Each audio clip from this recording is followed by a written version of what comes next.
సేకరించడానికి ప్రశ్నలు అడగడానికి వచ్చాం సార్ మేము. ప్రశ్నలు మీ దగ్గర నుంచి అడిగి తెలుసుకోవాలని అనుకుంటున్నాము. సంతోషం. మీకు మీ మీద గర్వంగా అనిపించిన సమయం ఏదైనా ఉందా? ఉందే మేడం అమ్మగారు. ప్రతి మనిషికి చదువులో కానీ వ్యవసాయంలో కానీ లేదంటే ఉద్యోగం చేయాలని ప్రతి ఒక్కరికి ఏముంటుంది, రైతుని ఏంటి బాగా మంచి పంట పండించాలని గోల్ ఉంటుంది. ఆడి కష్టపడితే పండించగలరు. అలాగా నేను కూడా మీలాంటి స్టూడెంట్ నుండి టీచర్కి వెళ్ళా. మీలాంటి క్వశ్చన్లు కూడా మాకు అడిగేవారు అక్కడ టీచర్స్. నువ్వు ఏట్ అవుతావు, నీకు ఏమైనా లైఫ్ నీకు కూడా అడుగుతుంటారు కదా. అదేవిధంగా నేను చెప్పాను టీచర్ అవుతాను. ఎప్పుడు హై స్కూల్ స్టేజ్లో ఈ క్వశ్చన్లు వేస్తుంటారు. అదేవిధంగా మన పట్టుదల మీద మన గోల్ రీచ్ అయినామంటే మనకి ఆత్మవిశ్వాసం పొందిలయ్యే కదా, సంతోషమే కదా.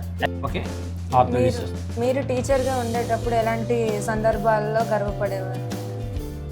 నేను టీచర్గా ఉండేటప్పుడు నేను ఏది కోరుకుంటానో పిల్లల నుండి ఆ రెస్పాన్సిబిలిటీ వస్తే నేను గర్వపడేవాడు. ఎందుకు నేను ఏది పిల్లల్ని చెప్పానో పిల్లలు బాగా చదువుతున్నారు. నా పిల్లలు కూడా ఒక మంచి స్టూడెంట్స్ అయ్యి జాబ్ చేయి ఆల్రెడీ అయితే అది నేను కోరుకున్నది. నేను చేసే పనులు ముందు చేయలేనని అనుకున్న పని మీరు చేసిన సమయంలో మీరు ఎలా ఫీల్ అవుతారు? ముందు చేయలేనని చేయలేను అనుకున్నదే నెగటివ్ థింకింగ్ అనమాట. నేను చేయలేను, నేను చదవలేను, నాకు ఇది రాదు, ఆ థింకింగ్ అసలుకి రాకూడదు అనమాట. నేను ఒక పల్లెటూరులో చదివాను, మాది జగన్నాథపురం. అప్పుడు మాకు ఇంగ్లీష్ రాదు, ఇంగ్లీష్ ప్రాక్టికల్ ఇది అనమాట. రాకపోతే ఇంగ్లీష్ టీచర్ మాకు ఒక విషయం చెప్పారు, మీరు డైలీ ప్రాక్టీస్ చేయండి, సింపుల్ వర్డ్.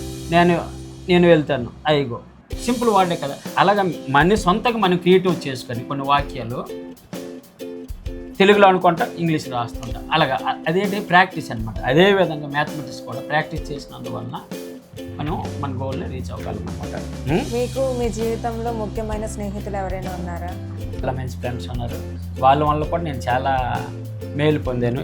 మేలు ఎలాగంటే, నేను తెలుగు స్టూడెంట్, ఒరియాలో టీచర్ కావాలి.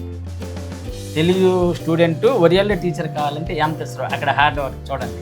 నేను రాసేటప్పుడు అసలుకి నాకు అక్షరాలు ఒరియా చక్కగా వచ్చేవి.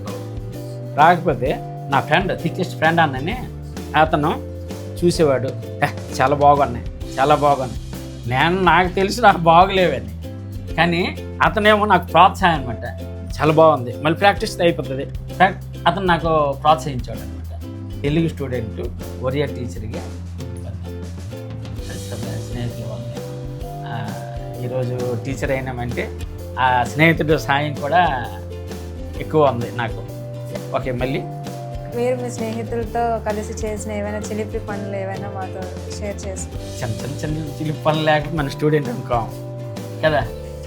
చిలిపి పనులు ఉండాలి. చిలిపి పనులు లేకపోయేటప్పుడు మనం ఎవరికని కొంతమంది అలర్ట్ చేసిన చిలిపి ఉంటుంది, కొంతమంది చిల్లి పనులు ఉంటాయి అనమాట. అలాగా ఉంటాయి.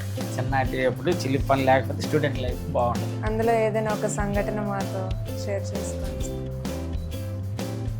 పిల్లలతో ఆడుకునేటప్పుడు వాళ్ళ చేత చేయించడం, మన సైడ్ అయిపోవడం, అది చిలిపి పని అనమాట. ఇప్పుడు నలుగురు మీరు ఉన్నారు కదా, మీకు ప్రోత్సహించి నేను సైడ్ అయిపోతాను, అది చిలిపే కదా. అంటే పట్టుకు దొరకం అనమాట. అలాంటివి చిన్నప్పుడు ఉంటాయి. God bless you, thank you. బాగా చదవాలి.